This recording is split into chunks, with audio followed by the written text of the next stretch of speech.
Mancano oramai pochi giorni al voto per le elezioni politiche del 4 marzo. Saranno le prime consultazioni in cui verranno applicate le nuove regole previste dalla riforma della legge elettorale, meglio conosciuta con il nome di Rosatellum.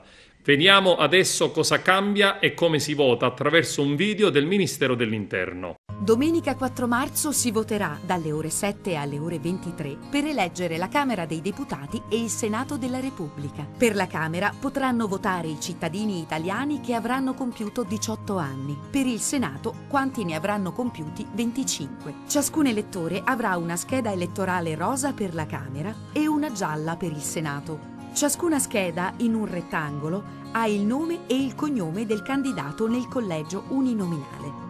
Nella parte sottostante il rettangolo è presente il simbolo della lista o delle liste collegate al candidato uninominale, con a fianco l'elenco dei candidati nel collegio plurinominale. L'elettore potrà votare apponendo un segno sulla lista prescelta e il voto si estenderà anche al candidato uninominale collegato, oppure potrà apporre un segno su un candidato uninominale e il voto si estenderà alla lista o alle liste collegate in misura proporzionale ai voti ottenuti nel collegio da ogni singola lista. Il voto è valido anche se si appone il segno sia sul candidato uninominale che sulla lista o su una delle liste collegate. Non è invece possibile il voto disgiunto, cioè votare un candidato uninominale e una lista collegata a un altro candidato uninominale. Per votare è necessario recarsi al seggio con documento e tessera elettorale. Domenica 4 marzo, elezioni politiche, il tuo voto, la tua scelta. Scopri di più su interno.gov.it. Complessivamente i cittadini italiani aventi diritto al voto sono circa 51 milioni, dato aggiornato al 30 giugno 2017, di cui circa 25 milioni maschi e 26 milioni le femmine.